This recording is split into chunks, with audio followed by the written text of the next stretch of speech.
The year 2020 was exceptionally challenging as the entire world was engaged in combating the COVID-19 pandemic. The healthcare industry faced a major setback in handling the spread of SARS-CoV-2 for want of faster diagnostics and therapeutics. Across the globe, an enormous amount of experimental efforts are being put to understand the origin, spread and mechanism of the infection as well as combating the pandemic. Such a gigantic crisis is a situation where one needs to use modern technologies to control and find a cure for the disease at an extremely fast pace. One of the very well-known technologies to accelerate scientific research has been high-performance computing, HPC. The Bioinformatics Group of CDAC Pune has the unique capability of having people from cross-functional domains like high-performance computing, bioinformatics, genomics, etc. So therefore, they make a very formidable combination to roll out various products, technologies and also do cutting-edge research which is useful for the pharma industry and our health sector in general. The Bioinformatics Group at CDAC has been using HPC to understand the molecular mechanisms involved in the viral infection. One of the highlights of our research on COVID-19 has been the drug repurposing simulations that we have done on our supercomputers, wherein we have shown that the remdesivir molecule binds to the RNA-dependent RNA polymerase. This work was highlighted globally and was well recognized by the Royal Society of Chemistry and was also published in the Royal Society journal, which was called as the RSC Advances. This encouraged the researchers at CDAC to explore phytochemicals from Ayurveda, which is the Indian traditional medicine system. The phytochemicals have their origin in Indian medicinal plants known to treat respiratory ailments. They were explored using high-throughput in silico techniques, namely conformation generation and optimization, molecular docking and extensive molecular dynamics simulations. The docking and molecular simulation studies of these phytochemicals ascertained the role of gulwel, ashwagandha, pimpri and yashti madhu in controlling the symptoms caused by the viral infection. The key residues of the viral proteins responsible for interaction with these phytochemicals leading to the inhibition of the viral protein function were identified.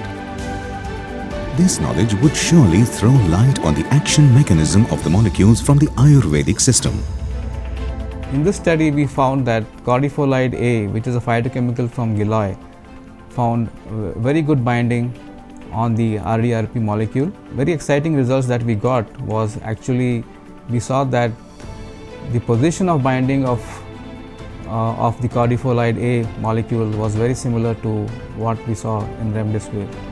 And this is a very exciting proposition because it also means that the Ayurvedic molecules or the phytochemicals that we study are not just immune boosters, but they can also be acting as actual drugs.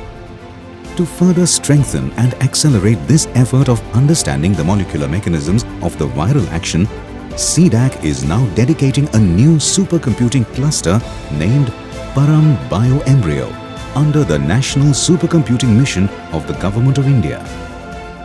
The supercomputing cluster named Param Bioembryo under the National Supercomputing Mission of Government of India will help strengthen and accelerate the effort of understanding the molecular mechanism of the viral actions. CDAC is now dedicating this new supercomputing cluster to the life science community.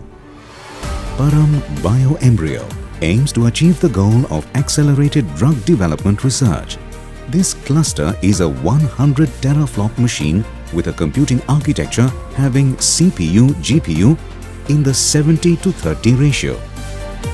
It has a total of 20 nodes with each having 500 GB of primary memory. Bioembryo is organized with 16 CPU nodes AMD Rome and 4 GPU nodes A100, with each node being a dual socket having 32 cores. The Bioembryo has a storage capacity of 200 terabytes and an EDR InfiniBand system area network.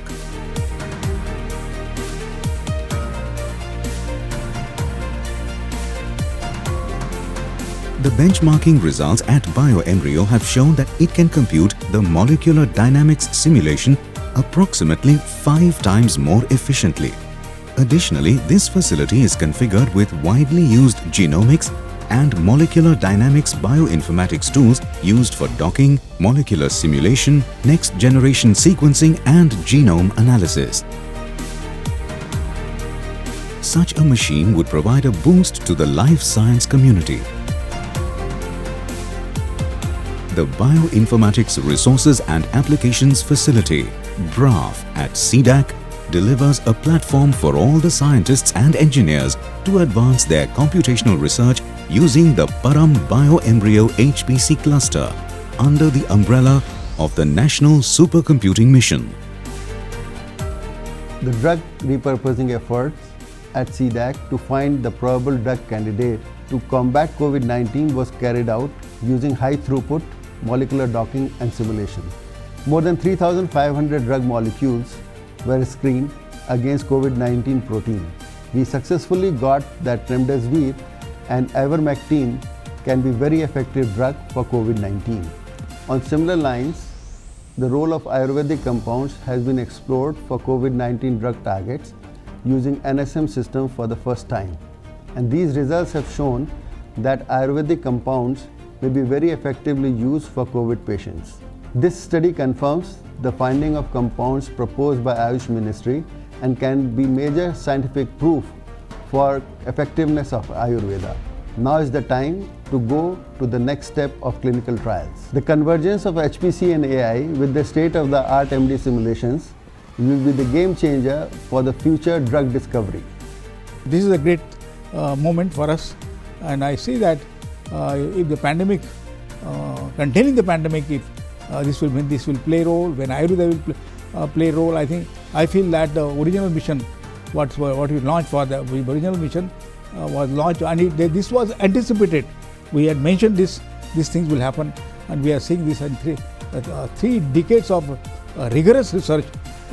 We are seeing now the new hopes coming towards the mankind, for the mankind. So congratulations, and it's a great moment. I'm very, very happy for this. We expect that the Param BioEmbryo machine would be a small step in the direction to tackle not only the pandemics, but also other lifestyle diseases like cancer, diabetes, hypertension, etc., which will be coming in a major form towards the human civilization.